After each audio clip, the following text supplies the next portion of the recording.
Hello दोस्तों, स्वागत है आपका हमारे YouTube channel target with Sarvesh पे। मैं सर्वेश शुक्ला।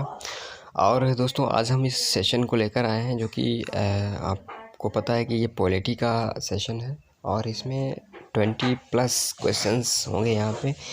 और ये 20+ बहुत ही इंपॉर्टेंट क्वेश्चन होने वाले हैं, क्योंकि आप किसी भी परीक्षा को ले लीजिए, आप चाहे वो स्टेट लेवल की हो या फिर गवर्नमेंट सेंट्रल गवर्नमेंट की हो, तो जो भी परीक्षाएं आयोग आयोजित करता है, चाहे वो राज्य सरकार द्वारा आयोजित की गई हो या भारत सरकार द्वारा, संघ द्वारा, तो हर जगह आपने देखा होगा कि ये जो संविधान से संबंधित जो क्वेश्चंस पूछे जाते हैं तो वो हमेशा पूछे ही जाते हैं, हमेशा ही पूछे जाते हैं। और ऐसे क्वेश्चंस जो कि सिलेक्टेड क्वेश्चंस होते हैं और जो कि हमेशा रिपीट होते हैं। ऐसा नहीं है कोई नया क्वेश्चन कभी पूछा गया हो। आपको हमेशा ध्यान में रखना है कि ऐसे क्वेश्चंस ही रिपीट होते हैं जो इम्पोर्टेंट होते हैं, जो ऐतिहासिक घटना को जो है वर्णित करते हैं। कोई इसमें ऐसी घटना घटी होती है उस समय जो कि उस संविधान के अनुसार जो है बहुत महत्वपूर्ण रोल होता है उसका। तो ऐसे जैसे संशोधन से रिलेटेड होता है कि 42वां संशोधन है या 72वां संशोधन है, तो ऐसे कुछ संशोधन हुए हैं अभी तक संविधान में जो बहुत महत्वपूर्ण हैं उस घटनाक्रम में, तो इसीलिए उनको बार बार पूछा जाता है। और वैसे ही जो संविधान का इतिहास है, तो इतिहास जहाँ से शुरुआत होती है संविधान की, वहाँ से कुछ ऐसी घटनाएं घटी हुई थी, ऐसे कुछ विचार वहाँ पे आए हुए थे, ऐसे कुछ नई नई तकनीकें, नई नई सोचें और नई नई डिबेट्स हुई थी जो कि बहुत ही इम्पोर्टेंट रोल प्ले करती हैं। तो उसको समझने के लिए, उसको जानने के लिए, तो ये जो इम्पोर्टेंट होते हैं वही क्वेश्चन हमेशा संविधान में पूछे जाते हैं। तो आज हम लोग इस सेशन में शुरुआत करेंगे तो 20+ क्वेश्चंस होंगे और जो कि बहुत इंपॉर्टेंट होंगे, क्योंकि ये ऐसे क्वेश्चंस होंगे जो कि बिल्कुल आधार होंगे संविधान के निर्माण की जो प्रक्रिया है उसमें, जो आधारभूत जो विचारधारा आई है उन महान नेताओं द्वारा और उन महान विचारकों द्वारा, तो उनके शब्दों को और उनकी उस आइडियोलॉजी को यहाँ पे जो, और ऐसा नहीं है कि ये जो आइडियोलॉजी है ये एग्ज़ाम के पॉइंट ऑफ व्यू से बहुत इंपॉर्टेंट है, क्योंकि हमेशा आप देख लेना किसी भी, चाहे वो PCS का एग्ज़ाम हो, चाहे वो सीटेट का हो, है ना, चाहे वो पुलिस का हो और चाहे वो IAS का हो, तो उसमें हमेशा जो है संविधान से रिलेटेड क्वेश्चन ऐसे इन्हीं सेक्शन से पूछे जाते रहे हैं। और इसके अलावा जो है, जैसा कि अभी चल रहा है ये कोरोना महामारी, तो दोस्तों इसमें जो है हालात बिल्कुल थमते हुए नज़र नहीं आ रहे हैं। फिर से कुछ नए केसेस हमारे पड़ोसी ज़िले लखीमपुर खीरी में, यहाँ पे 9 केस अचानक आ जाने से बहुत ही मुझे लग रहा है कि दिक्कत और भयावह होने वाली है। तो इसलिए आप लोग जो भी बच्चे लोग पढ़ रहे हैं या जो भी भाई बहन हमारे तैयारी कर रहे हैं, तो वो लोग, आपसे रिक्वेस्ट है कि आप घर से बाहर ज़्यादा ना टहलें और बिल्कुल क्रिकेट है, कबड्डी है, फुटबॉल है, हॉकी है या फिर और भी कोई किसी प्रकार का बैडमिंटन गेम या कोई भी ऐसा गेम ना खेलें जिसमें 4, 6, 8, 10 लोग इकट्ठा होते हों, या फिर कोई ऐसा क्रिकेट या कोई ऐसा मैच ना खेलें जिससे कि जो बाहर की टीम्स आपके यहाँ आती हो और आप वहाँ देखने भी जाते हो तब भी, क्योंकि ये जो चल रहा है तो इससे बहुत ही ऐसा लग रहा है कि ये स्थिति जो है बिगड़ती हुई जा रही है। तो आप घर पे रहें, सुरक्षित रहें।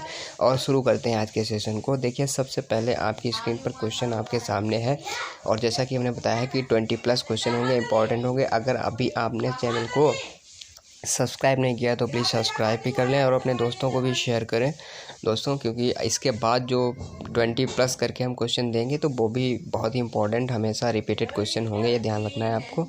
तो आज हम बिल्कुल बेसिस से बिल्कुल आधारभूत वाले जो 20+ होंगे तो उनकी बात करेंगे। तो देखिए, पहला क्वेश्चन स्क्रीन पे आपके सामने लिखा हुआ है, हिंदू मस्तिष्क न केवल दर्शन एवं धर्म के क्षेत्र में काम किया है, सृजन किया है और उपासना की है, यह कथन किसका है? यह हिंदू मस्तिष्क ने केवल दर्शन एवं धर्म के क्षेत्र में काम किया है, सृजन किया और उपासना की। यह कथन बेनी प्रसाद का है, रोमिला थापर का है, मैक्स मूलर का है, विसेंट स्मिथ का है। दोस्तों, ये राइट आंसर हो जाएगा हमारा मैक्स मूलर का, ये जो है मैक्स मूलर का ये कथन है और जो कि बहुत ही इम्पोर्टेंट है। नेक्स्ट क्वेश्चन की बात करेंगे दोस्तों। यहाँ पे देखते हैं आपके सामने स्क्रीन पे क्वेश्चन है, प्राचीन भारतीय राजनीतिक चिंतन में राजनीति के लिए निम्नलिखित में से किस शब्द का प्रयोग नहीं किया गया है? राजनीति, एक बार फिर से पढ़िए, प्राचीन भारतीय राजनीतिक चिंतन में राजनीति के लिए निम्नलिखित में से किस शब्द का प्रयोग नहीं किया गया है? तो नहीं किया गया है, किसके लिए नहीं किया गया है? तो ये जो है आपके, इसका राइट आंसर राजनीति शास्त्र के लिए नहीं किया गया है। नेक्स्ट क्वेश्चन की बात करते हैं, राज्य का सप्तांग सिद्धांत निम्न में से किससे से संबंधित है? सप्तांग सिद्धांत की बात कर रहा है तो राइट आंसर हो जाएगा कौटिल्य से संबंधित है। नेक्स्ट क्वेश्चन है सत्यार्थ प्रकाश के लेखक कौन हैं? तो दोस्तों सत्यार्थ प्रकाश के लेखक आप सभी ने पढ़े होंगे। सत्यार्थ प्रकाश दयानंद सरस्वती का सत्यार्थ प्रकाश है। अगला है डॉक्टर राम मनोहर लोहिया कौन थे? राजनीतिक चिंतक थे, समाजवादी चिंतक थे। राजा राम मनोहर लोहिया जिनके नाम से ही समाजवादी पार्टी जो उत्तर प्रदेश में काम कर रही है उनको आदर्श मान के काम करते हैं ये लोग। बाकी आदर्श ही मानते हैं, बाकी उनके आदर्शों का पालन तो संभवतः नहीं होता है। अगला क्वेश्चन है आधुनिक राजनीतिक चिंतन की शुरुआत होती है। आधुनिक राजनीतिक चिंतक की शुरुआत होती है तो किससे होती है ये पूछ रहा है। तो यहाँ से आधुनिक राजनीतिक चिंतक की शुरुआत स्वामी विवेकानंद का नाम सुना होगा दोस्तों। बहुत इंपॉर्टेंट क्वेश्चन, इनसे संबंधित जानकारी आप जरूर प्राप्त करना डिटेल में। अगला क्वेश्चन है प्राचीन भारतीय राजनीतिक चिंतन का मुख्य स्रोत क्या है? तो ये अर्थशास्त्र है। भारतीय जो कह रहा है, क्या कह रहा है? प्राचीन भारतीय राजनीतिक चिंतन का मुख्य स्रोत अर्थशास्त्र है। अर्थशास्त्र से लेकर ये मत समझना कि अर्थशास्त्र जो इकोनॉमिकल वाली फाइनेंशियल से रिलेटेड नहीं है, तब की अर्थशास्त्र में आपका राजनीति, दंड संहिता, सारी चीज़ों को वर्णित किया गया था। अगला क्वेश्चन है सामाजिक न्याय की अवधारणा निम्नलिखित में से किस प्रकार के राज्य के अनुकूल है? तो ये राइट आंसर हो जाएगा लोक कल्याणकारी राज्य। सामाजिक न्याय की अवधारणा जो है वो लोक कल्याणकारी राज्य के अनुकूल है। ठीक है, बी राइट आंसर हो जाएगा। यहाँ पे नेक्स्ट क्वेश्चन की बात करते हैं। The element of social justice पुस्तक के लेखक कौन है? तो ये एल.टी. होवहाउस हैं। किसके लेखक हैं? The element of social justice के, ये ध्यान रखना है। भारतीय संविधान के किस अनुच्छेदों में शोषण के विरुद्ध अधिकार का प्रावधान है? शोषण के विरुद्ध अधिकार का प्रावधान किसमें है दोस्तों? अनुच्छेद 23 में है। शोषण के विरुद्ध, यानी कोई भी आपका शोषण करता है तो उसके विरुद्ध जो है संविधान आपको अधिकार देता है कि आप कोर्ट में उसके खिलाफ जो है उसका दित्य कोर्ट आपके उन अधिकारों को सुरक्षित और संरक्षित करता है। तो ये दिया गया है किसमें? अनुच्छेद 23 में। नेक्स्ट है संविधान का कौन सा अनुच्छेद राज्य को एक ऐसी सामाजिक व्यवस्था की स्थापना है निर्देशित करता है जिसमें जीवन के सभी क्षेत्र में न्याय की स्थापना हो? तो ये अनुच्छेद 38 की बात करता है। देखिए राज्य के नीति निषेध तत्वों को शामिल किया गया है अनुच्छेद 36 से 51 तक, है ना। अनुच्छेद 36 से 51 तक जो है वो 36 से और 51 तक क्या है? भाग 4 में आता है। और भाग 4 दोस्तों संबंधित है आपका राज्य के, यानी कि डीपीएसपी से संबंधित है। डीपीएसपी से संबंधित है, इसको कहते हैं directive principle of state policy. राज्य के नीति निर्देशक तत्व, और इसमें 36 से 51 के बीच में पूरी राज्य की व्यवस्था और उससे संबंधित सारे मुद्दे यहाँ पे वर्णित किए गए हैं। तो अगला क्वेश्चन देखते हैं। राजनीति विज्ञान के आरंभ और अंत राज्य हैं। राजनीति विज्ञान के आरंभ और अंत राज्य कौन से हैं? यह जो है गार्नर का कथन है। ये कथन किसका है? तो गार्नर का कथन है, इन्होंने बताया था। अगला देखें, राज्य शब्द का प्रयोग सबसे पहले किस विचारक ने किया? सबसे पहले राज्य शब्द का प्रयोग किस विचारक ने किया? देखिए कितना इंपॉर्टेंट क्वेश्चन है, कहाँ कहाँ से ढूंढ के लाते हैं हम क्वेश्चन। ये प्लेटो ने किया, ध्यान रखना है। अगला क्वेश्चन है निम्नलिखित में से किस विचारधारा ने राज्य को शोषण का एक साधन माना है? निम्नलिखित में किस विचारधारा ने राज्य को शोषण का एक साधन माना? बहुत बड़ी बात है दोस्तों। ये किसने कहा? ये मार्क्सवादियों ने कहा है। ठीक है ना। मार्क्सवादी कौन थे आपको पता होगा, आपने पढ़ा होगा एनसीईआरटी में। अगला है निम्नलिखित में से निम्नलिखित में से क्या राज्य का ऐच्छिक कार्य नहीं है? ऐच्छिक कार्य नहीं है राज्य का, कौन सा? विधि और व्यवस्था की स्थापना, स्वास्थ्य सेवाओं का प्रबंधन, शिक्षा का प्रबंधन, सामाजिक कल्याण। तो विधि और व्यवस्था की स्थापना ये इसका ऐच्छिक कार्य नहीं है राज्य का। ठीक है, ये संघ का है, केंद्र का है। अगला है राज्य का अनिवार्य कार्य क्या है? राज्य का अनिवार्य कार्य है बाह्य आक्रमण से रक्षा, किसी राज्य की बाह्य आक्रमण से रक्षा। ठीक है ना। निम्नलिखित में से कौन सा तत्व सर्वाधिक महत्वपूर्ण है, अथवा राज्य का सर्वाधिक महत्वपूर्ण तत्व कौन सा है? सर्वाधिक महत्वपूर्ण तत्व कौन सा? सार्वभौमिकता, संप्रभुता, यह सर्वाधिक महत्वपूर्ण तत्व है किसका? राज्य का। ठीक है ना। राज्य का संबंध, राज्य का मतलब यहाँ से भारत से, संघ से है, पूरे संघ से। ऐसा नहीं राज्य किसी भारत के किसी एक राज्य के लिए। राज्य का जो संविधान में जो राज्य का अर्थ है वो पूरे देश के लिए है। ठीक है ना। अगला देखिए, निम्नलिखित में से कौन सा कर्तव्य राज्य के लिए बाध्यकारी होते हैं? तो ये वैधानिक कर्तव्य बाध्यकारी होते हैं ना। अगला देखते हैं, निम्न में से राज्य हैं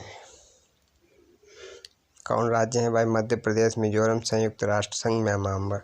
यानी कि ये राज्य है म्यांमार, यानी अपने देश में बर्मा जिसको बोलते हैं, तो ये राज्य की बात का हमने बताया ना। राज्य का अर्थ किसी एक देश से है, नहीं ये मत समझना किसी एक प्रदेश से है संविधान में।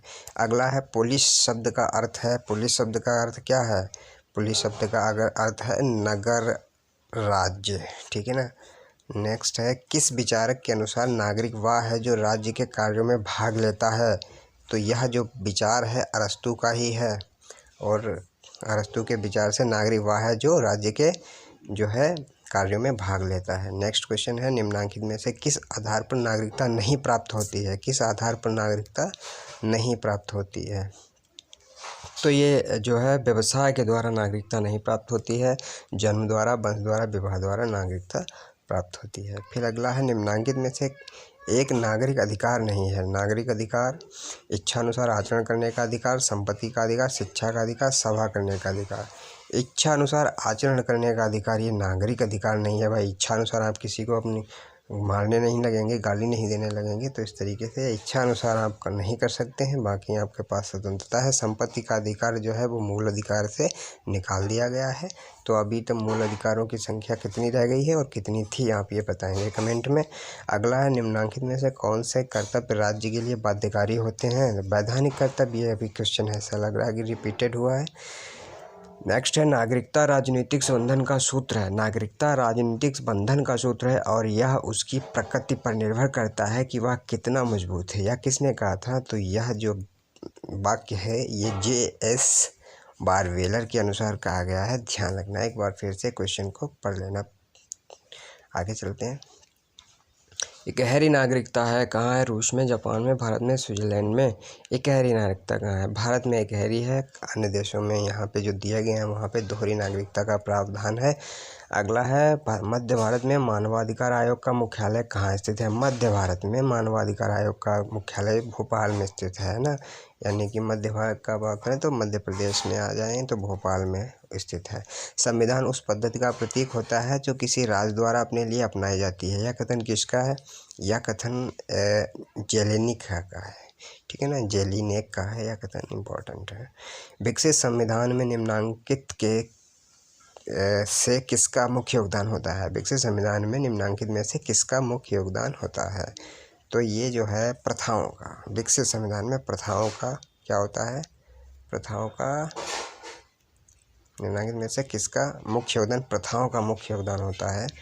नेक्स्ट है इंग्लैंड में कोई संविधान नहीं है, इसका किसका कथन है? यह कथन डी टोल्यावेली टॉमस पेन का है, ठीक है ना, डी टोल्यावेली टॉमस पेन का है। नेक्स्ट निम्नलिखित लिखित संविधान का सर्वश्रेष्ठ उदाहरण कौन सा है? लिखित संविधान का सर्वश्रेष्ठ अमेरिका का संविधान, ठीक है ना। नेक्स्ट क्वेश्चन देखते हैं। लचीले संविधान का दोष है। लचीले संविधान का क्या दोष है? परिवर्तनशीलता, आसानी से परिवर्तन किया जा सकता है कोई लचीला संविधान यदि है तो। भारत का संविधान कैसा है? लिखित एवं निर्मित, वो तो है ही, लिखित एवं निर्मित भी है और ठोस भी है और क्या है, थोड़ा लचीला भी है ना।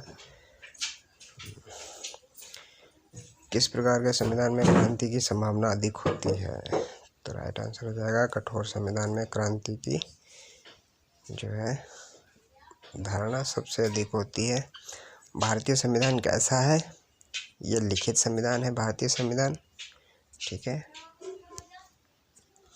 और आगे आज बस यही 35 क्वेश्चन थे एटलीस्ट।